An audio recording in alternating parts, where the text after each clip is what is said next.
Hi you guys, JT Gamer here from Printability, and today I'm going to be showing you how to use a 3D printer to make chocolate molds. So I was approached by the owner of a restaurant a few months ago to make a chocolate mold in the design of the front of their building. And I gave it a little try just using my 3D printer and some rubber filament. If I've got any pictures I will show you that here. And fortunately, it didn't quite come out how I wanted it to. It was very difficult to just 3D print it and have it so that the sides came off. The chocolate would stick to it. So I kind of put it on the back burner for a little bit.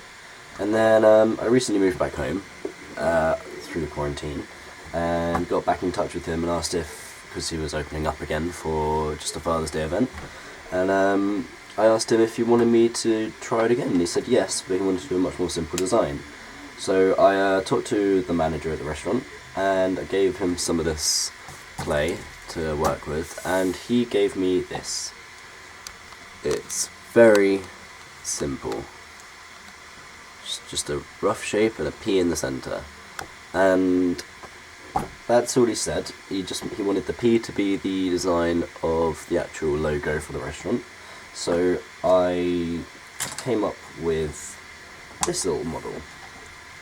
I took a slightly different view on how to make it. So I actually made the chocolate. Oh, camera won't focus. Brilliant.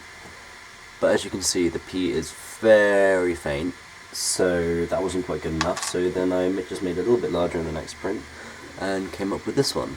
And as you can see, the P is a lot more prominent. I'm not exactly sure what the word is there. This is one of my older ones. As you can see, there's a bit of the silicone in this, which is what I was going to talk to you about next.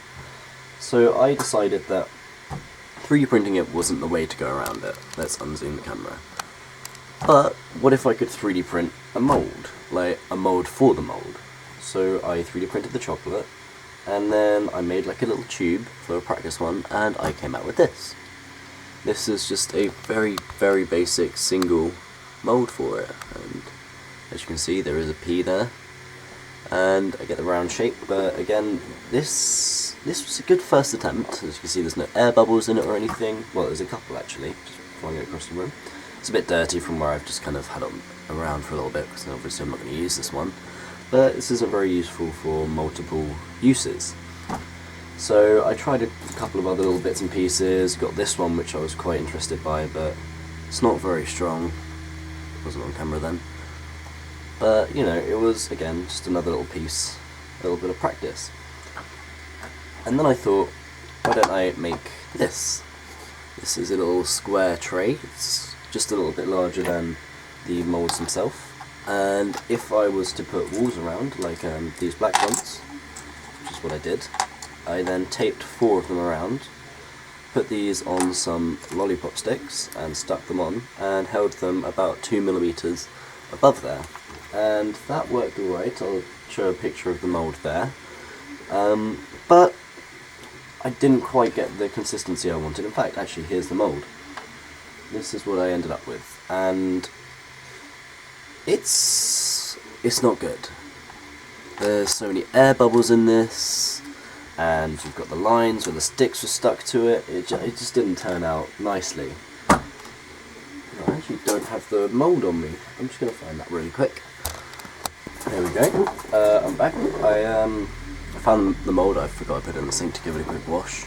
That's the good thing about this silicone, is it's washable. I think it melts at 220 degrees.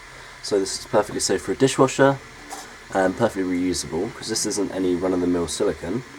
My fingers are a bit dirty, so it's getting a bit marked. But this is actually some food-grade silicone that I've got. So it comes in 2 parts, that's the most. And yeah, it cost me about £38, I think, so it was quite expensive, but the costs will be covered for this one, so that's not too much to worry. And this is actually the finished product, but it's taken me a fair bit of time to actually get to this one. And unfortunately, a mould was destroyed in the process. But you can kind of see what I did here is I actually made, I've got a second one here, I made a box. This box with these little rings here, and these are just slightly raised up by 1mm, and there's actually a lip on the inside, see if I can catch the light there. That's 3mm above, which means that there's a 2mm gap between the chocolate and the mould. And I actually tried one of these, didn't quite work out too well, and that is because I got this the wrong way around. What I did was I drilled holes in the top part here. Oops, wrong way. And I put this on top over there, and I poured the silicone into these holes, and it did have an okay effect, but unfortunately it just didn't come out quite as I'd like. There was spots where there wasn't enough silicone, there were spots where there was too much silicone. So the next technique that I tried, and it's actually the one that gave me this result here, this perfect one, was I had this all set up. I mixed up the two parts of the silicone and I poured it straight into this mould, whoops, with all 4 of the chocolates in place. I just put some of the practice ones on just to kind of show the point, and poured that in place, and then just put this on top. Pushed it down, some of it came out the top, and I just let like a thin layer of it be on the top, which I then just peeled off, and I actually took out these bottom parts here. As you can see on these ones and these ones, it's popped off these bottom parts, which then I'll just trim off to make sure they're perfect, and it's left me with these almost perfect designs. There's just a couple of little bits that I need to just get rid of around the edges. And that's this. This is how I've made my own personalised chocolate moulds. I'm producing these in batches, so I'm actually 3D printing another chocolate to make another one of the chocolate moulds, so I can make 8 at a time instead of 4 at a time. And I will show you the results after that. But whilst I was messing around with this, I also found out that I could make chocolate moulds of not just very simple things. I made a chocolate mould of this. Now, you guys might recognise this shape. I've got another one here. This is my Darth Vader Buddha that I previewed in a couple of videos ago, and I printed it out of clear plastic.